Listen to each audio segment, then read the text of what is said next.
Hey everyone, so before I was ever doing YouTube videos, I was putting videos on LinkedIn.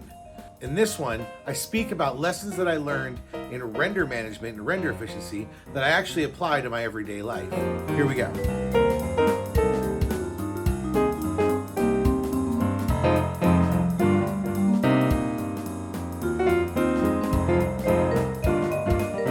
Hello everyone. Today I wanted to talk about a weird topic that is basically something I learned about life from focusing on render farms. Now, as you know, I've spent 12 plus years of my 20 years in the industry focused on render farms, and there's a lot of life lessons for me in those 12 years. So this one is the idea of when you want to reduce your footprint in life, when you want to reduce your budget, you want to reduce how much meat you eat, when you want to reduce how much you're drinking every night, whatever it is, there's this general rule I learned in dealing with render farms of how you can reduce consumption and still really get most of what you're looking for. And where that comes from is called like running on 10s or running on 2s. In this case, it's called running on 2s. And so we're going to call this running on 2s. How do you improve your life by running on 2s? Now, here's the example that I have from the render farm. Render farms will be filled with thousands and thousands of frames of animators and artists looking at their work.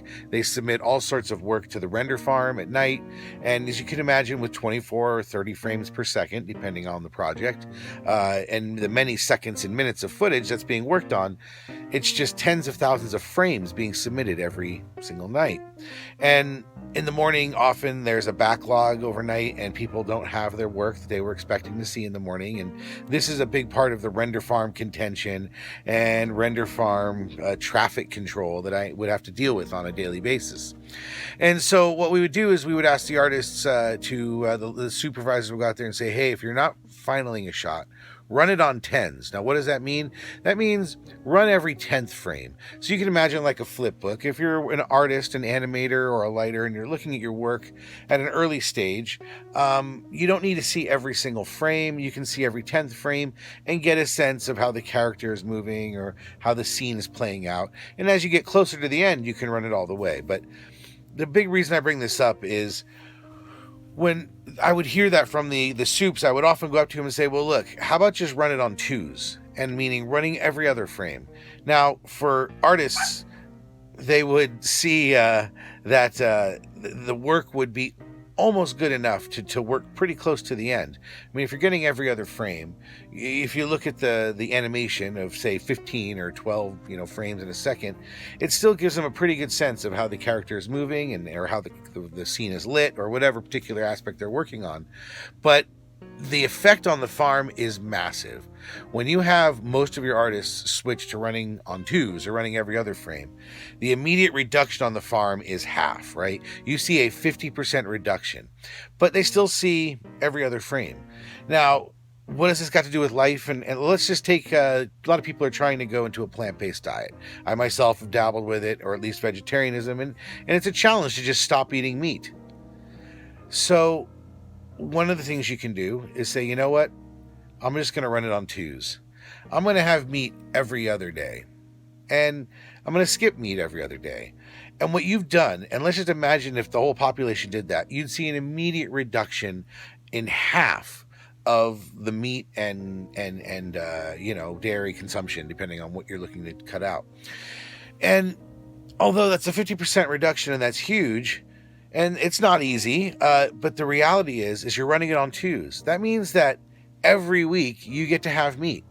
That means every other day you're having this meat, that meat. It means every week you're having hamburgers. Every week you're having pork chops. But you're still reducing your meat intake by 50%.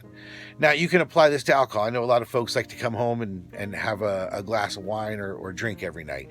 And every night gets to be a little excessive. So maybe you just make it every other night for a little while.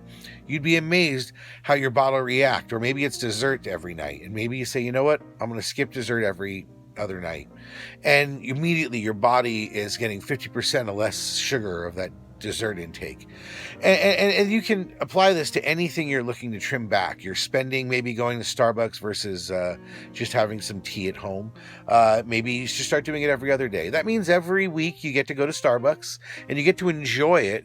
But that little sacrifice, that little bit of challenge will immediately yield 50% reduction. And if you're looking to lower your meat intake and your cholesterol, or you're looking to lower your alcohol intake or your sugar intake, by skipping every other day and getting an immediate 50% reduction, you should see the effects of that choice.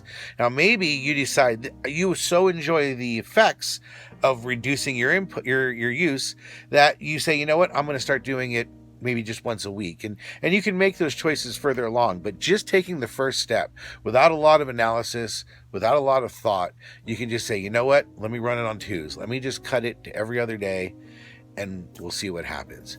So this is something I try to do in my life when I want to reduce my meat intake or my sugar intake or something. I'll just say, you know what, let me just make sure that I'm skipping it every other day, and the effects are obvious for me. So again, this is a kind of a weird way to take on it, but when you're trying to conserve, whether that's conserving your consumption of resources externally, or whether you're looking to control your own personal consumption of calories or bad foods or bad habits, don't stop. I'm not saying quit. I'm just saying maybe try to run it on twos. Try doing it every other day. Try cutting 50% out and seeing how much of an effect that has. And maybe that's good enough. Maybe you decide to take it further, but you shouldn't have to think too hard about shooting for 50%. Again, this is a weird subject. I wasn't quite sure how to convey it. I only talked about it recently with a client, or with a coworker. So I thought maybe I should share this with the LinkedIn community and see, does anybody else have other conservation techniques where they can just go in and just slash an immediate reduction without killing themselves and spending a lot of energy? I'd love to hear other examples of this, or maybe nobody wants to listen to this. We'll find out. Anyway, thanks everyone. Have a great day, and I'll talk to you soon.